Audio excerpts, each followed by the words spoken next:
Speaking of that, like you told me about this camera that came out. When did it come out? Oh, wait, it came out a long time ago. It was The Hack. The Hack, but that camera is like from the not 90s, but You mean the Canon EOS M? yeah. No, it's not 90s, but I don't know, man. It's probably Early like 6 or 2000s? 7. No, No. 6 or 7 Okay. years. Okay. Well, this is really, really It's cool. a point and shoot camera. No, it's interchangeable lenses on it. It is. It is interchangeable, but it's a small point and shoot camera. Yeah, for like a couple $100. Yeah, you can get it secondhand now for $200. And why are we talking about this? Because you can shoot raw.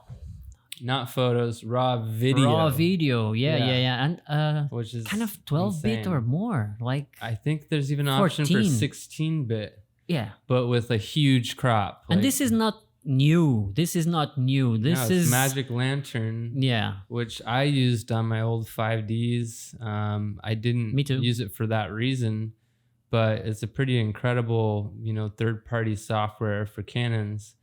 And I don't know who figured it out that camera specifically. A Russian guy that could hack into. Yeah, it's always a Russian guy. Man. Like, why can't we do that on all our cameras?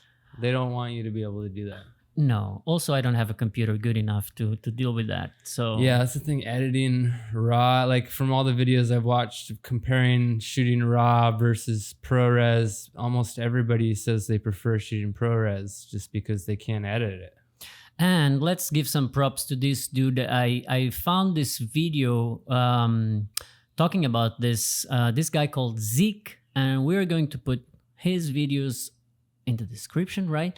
So this guy, first time I saw one of his videos, it was because of an adapter. I wanted to adapt the lens, and this guy has a very, very generous YouTube channel. Basically, it just shows you nice little things you can do to get good footage, to save money. And for me, man, honestly, to think that someone can shoot really good quality, of course it's not the best in the world, but raw footage from a $200 or less dollar camera, it's incredible. And then he also comes up with this vintage Super 8 lenses. Super 16, I think he calls it. Yeah, Super 16? Yeah. Okay.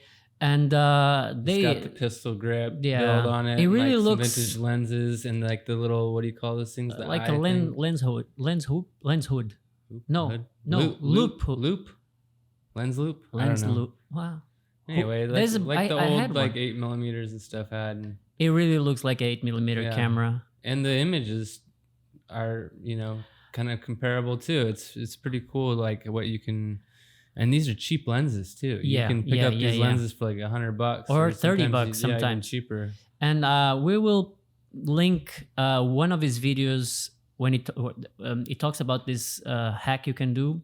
And I would like to link one video that in that video the footage is just really, really cool. Yeah, I was really impressed. I'd never heard of this before. When you told me about it, I watched all these videos on it. You wanted to buy one? Yeah, I was like, I'm going to buy one. And then as I watched more videos on it, I realized how much kind of work it was to get that image. Mm-hmm. And being a Sony shooter, I'm used to things just being really easy and like having kind of like a turn it on and shoot, and this camera's not like that. No, there are limitations. Or at least to shoot in RAW. It's just a few seconds that you can shoot, but then with the new recent firmware from Magic Lantern, you can go 1 minute now, I think. So 1 minute is pretty good. Yeah. Because most of the times you don't have clips longer than 1 minute. Sometimes most of them is like 5 or 10 seconds.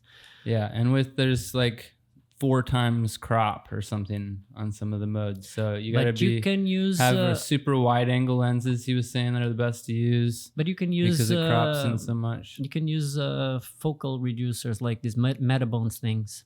Oh yeah, but then see, you do all that, and then you're getting to be more of an expensive setup. Yeah, I actually priced out one of his builds, and yeah, it's a $200 camera, but at the end of the day, you're spending $600.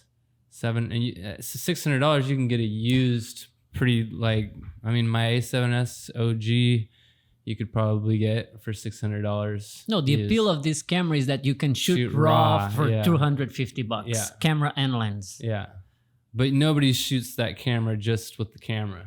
You kind of have to like build it out. The battery for one dies instantly. But you can have that footage. So you need the battery pack. You need you need to build it into a rig essentially. Well, thanks, Zeke. It was really nice to see your videos, and keep going with that, because you really give a lot of value for people on a budget. And for me, it was really cool to see. Really cool. I appreciated his stuff.